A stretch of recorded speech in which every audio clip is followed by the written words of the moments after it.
सौतेली माँ। मोहन बचपन से परिवार वालों से सुनता आया कि उसकी सगी माँ को टीबी हो गया था।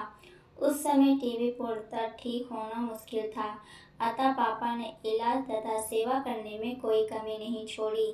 मम्मी के मामले में दादी पर भी विश्वास नहीं किया। सब काम खुद से ही करते, लेकिन वो माँ को बचा नहीं सके। मोहन के तीसरे जन्मदिन पर उसकी माँ ने अपनी सहेली को बुलाया और पापा के हाथ में उनका हाथ थमाकर सदा के लिए गहरी नींद में सो गई थी। फिर कई महीने पापा खामोश रहे, बस जैसे वो बच्चों के लिए ही जिंदा थे। आखिर उनकी दशा देखकर दादी ने माँ की सहेली से शादी करवा दी। मोहन को माँ की शक्ल तक याद नहीं, लेकिन उसकी नई माँ उसे इतना प्यार करती थी कि वो उनके बगैर एक पल भी नहीं रहता था। बाहरी अनजान लोग ऐसा प्यार माँ बेटे में देखकर अंदाजा तक नहीं लगा सकते थे कि वो मोहन की सौतेली माँ है। उनके परिवार वाले सौतेली माँ से कहते, नीरा, एक बच्चा अपनी कोख से भी पैदा करना चाहिए। बुढ़ापे में कोई पूछेगा, अपने औलाद पर ही लोग भरोसा नहीं करते। तुम हो कि इन बच्चों के पीछे पागल हो। तब वो कहती, दुनिया में सुखी जीवन के लिए एक बेटा और एक बेटी होनी चाहिए। भगवान ने मुझे दोनों पहले से ही दे दी है, फिर बिना वजह पलटन बढ़ाने का क्या फ़ायदा।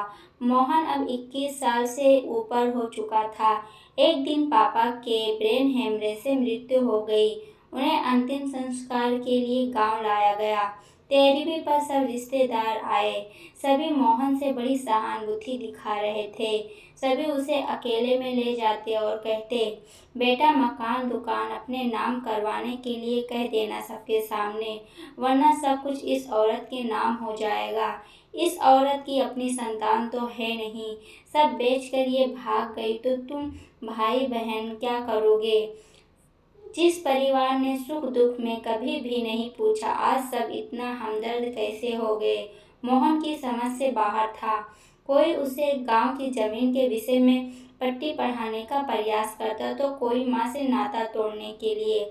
आखिर पगड़ी रस्म के समय मोहन ने सबके सामने कहा, जिस औरत को तुम सब मेरी सौतेली माँ बता रहे हो, वास्तव में मैं उसे माँ नहीं मानता। वहां उपस्थित सबके चेहरे खिल उठे। तब मोहन ने कहा, मैं उन्हें अपना भगवान, अपनी देवी और आज से अपना पापा मानता हूँ। दोस्तों, आपको ये वीडियो कैसी लगी? अच्छी लगी हो तो लाइक, शेयर और सब्सक्राइब जरूर